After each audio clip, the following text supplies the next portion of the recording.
On June 2nd, 1944, the Allied preparations for D-Day, troops continuously moved towards the embarkation points in southern England, Southampton, Portsmouth, Plymouth. Units like the U.S. 4th Infantry Division were landing on Utah Beach, and the Canadian 3rd Infantry Division, landing at Juno Beach, were finalizing their equipment checks and boarding preparations. Over 2.8 million troops were now moving towards their positions, with some units, such as the 2nd Ranger Battalion, moving to ports for loading onto landing crafts. The Mulberry harbors were now in final stages of assembly, with caissons and block ships positioned at southern points of towing.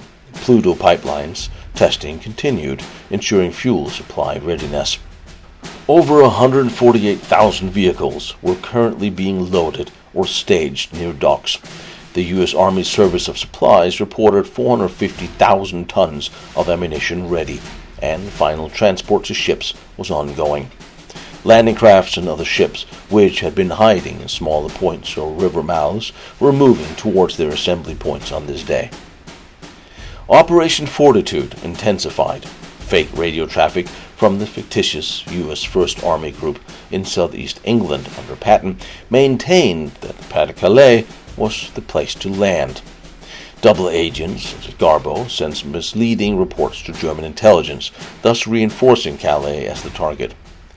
French resistance activities escalated somewhat after the June 1st BBC broadcast of the Verlaine poem.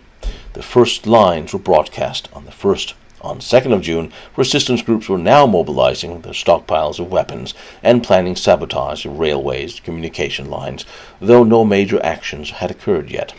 Allied aircraft, including Spitfires and P-38 Lightnings, were flying low-altitude sorties over Normandy on this day, capturing updated images of the German defenses and bunkers at Pointe du Hoc especially. These flights covered multiple coastal areas to avoid signaling Normandy especially. Dwight D. Eisenhower and his staff were reviewing weather forecasts from the meteorologist James Stagg, who noted deterioration conditions, high winds, rough seas, for the 5th. Discussion focused on whether to maintain the June 5th invasion date.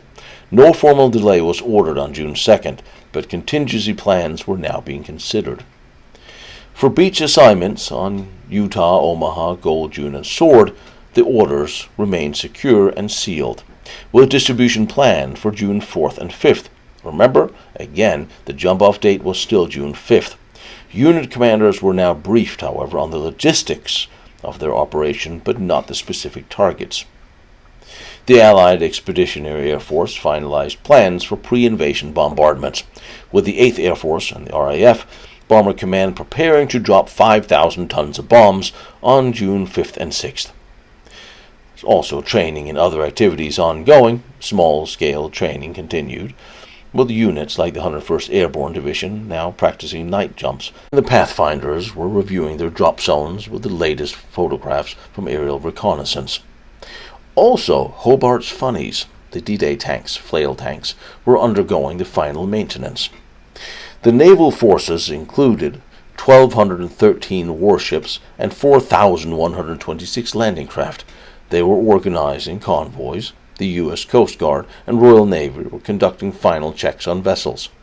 There were no debate this time like what occurred before the Dieppe raid. Everybody was on the same page for this one. Meanwhile, on the other side of the waters, the 7th Army under General Oberst Friedrich Dollmann maintained static defense in Normandy. Little changes there, with divisions like the 709th and 716th Infantry Division manning the coastal positions. No significant troop redeployment occurred, but routine patrols were continued. The panzer units, such as the 21st Panzer Division near Caen, were on standby or training inland at the time. The 12th SS Panzer Division Hitler Youth was still refitting.